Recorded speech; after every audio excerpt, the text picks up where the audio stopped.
तीसरी महत्व की बात फिलॉसफी के क्षेत्र। मैं हमेशा रजनीश के 3 हिस्से करता हूँ। मैं हमेशा कहता हूँ कि रजनीश 3 प्रकार है। पहला प्रकार है आचार्य रजनीश, जो एक बहुत ताकतवर विद्रोही विचारवंत है। हर बात के बारे में, हर सिस्टम के बारे में, हर विचार के बारे में वो विद्रोही विचार रखता है। अपने अलग विचार रखता है, उसको काट कर अपने विचार रखता है।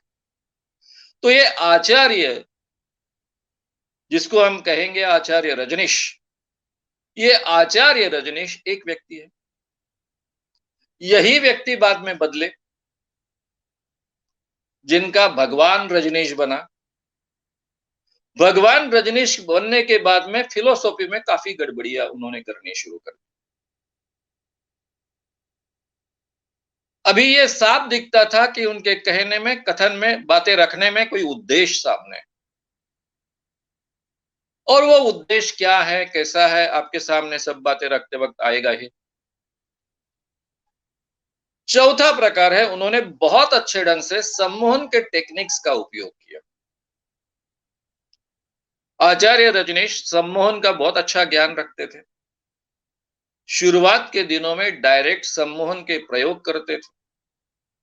शायद धीरे-धीरे उनके ध्यान में आया कि सम्मोहन को वो मान्यता नहीं है, यहाँ पर भारत में वो प्रतिष्ठा नहीं है।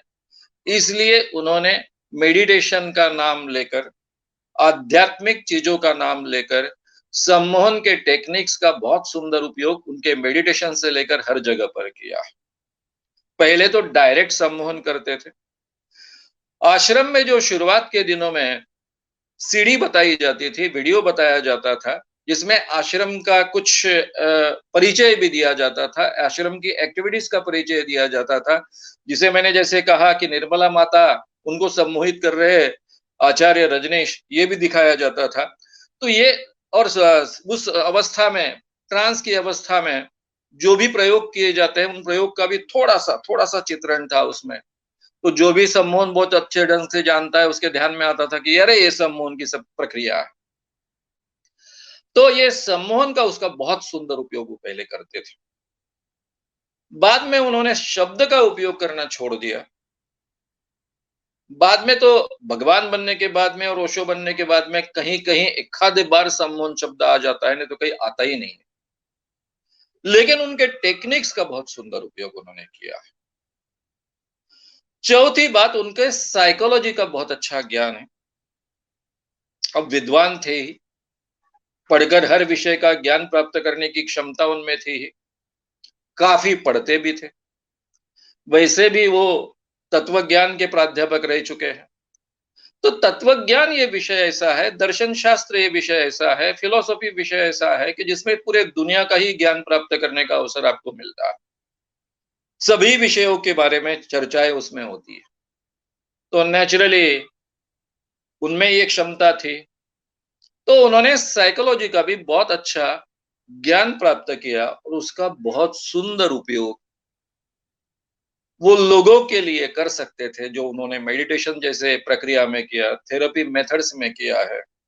वहाँ अलग-अलग ढंग के थेरेपीज के तंत्र चलते थे। ये थेरेपी कोर्सेज चलते थे, उसके माध्यम से दुनिया में जितने भी थेरेपीज के प्रकार हो सकते थे, उनके सभी के उपयोग आपको वहाँ करते हुए देखने को मिले। तो वो भी उनके विषय का हिस्सा था। और फिर महत्व की बात, 5वें, बुआबाजी के उनके टेक्निक्स। तो ये बुआबाजी के टेक्निक्स का हिस्सा मैं बताने जब शुरू किया मैंने इस व्याख्यान में,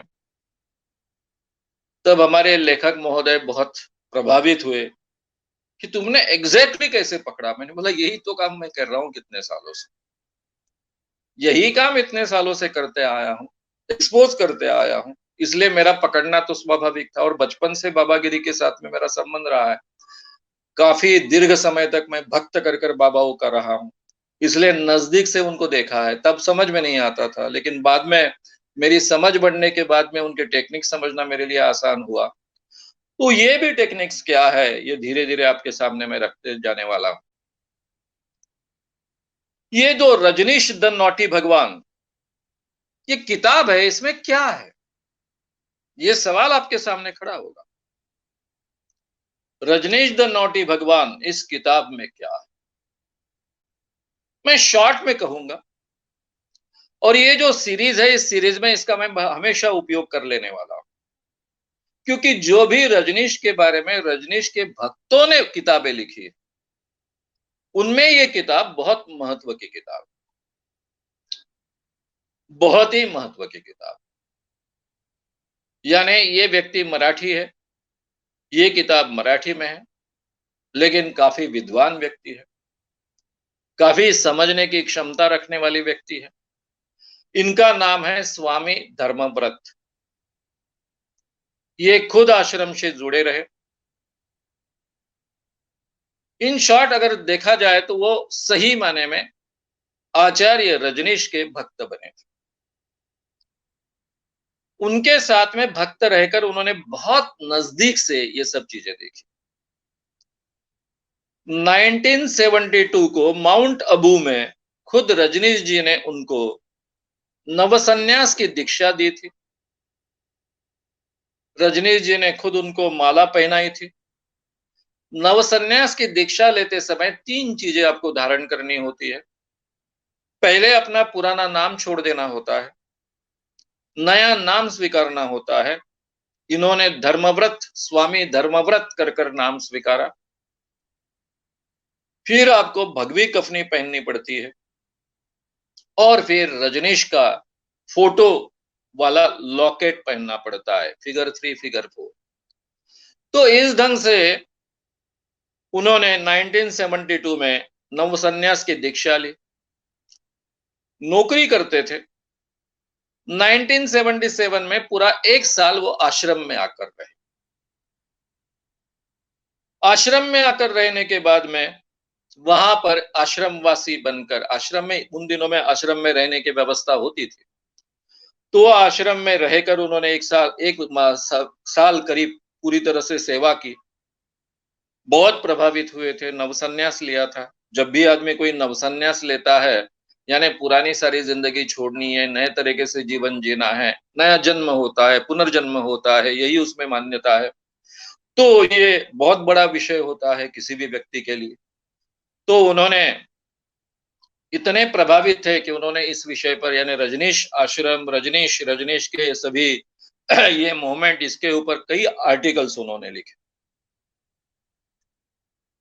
और जब उनके ध्यान में आया कि ये रजनीश आश्रम और रजनीश मूवमेंट किस ढंग से भक्तों का उपयोग कर लेती है, तो धीरे धीरे उनका भ्रम विकास। जैसे जैसे बातें समझने आने लग गई, दिमाग चलाने वाले तो थे, लेकिन समर्पण करना है, गुरु के सामने बिल्कुल पूरी तरह से शरण जाना है, ये सभी मान्यताओं के कारण शुरुआत में सभी बातें वो स्वीकारते गए, लेकिन धीरे धीरे बातें ध्यान में आती गई, और करीबन रजनीश जी की मृत्यु होने तक उन्होंने किताब लिखनी शुरू कर दी थी।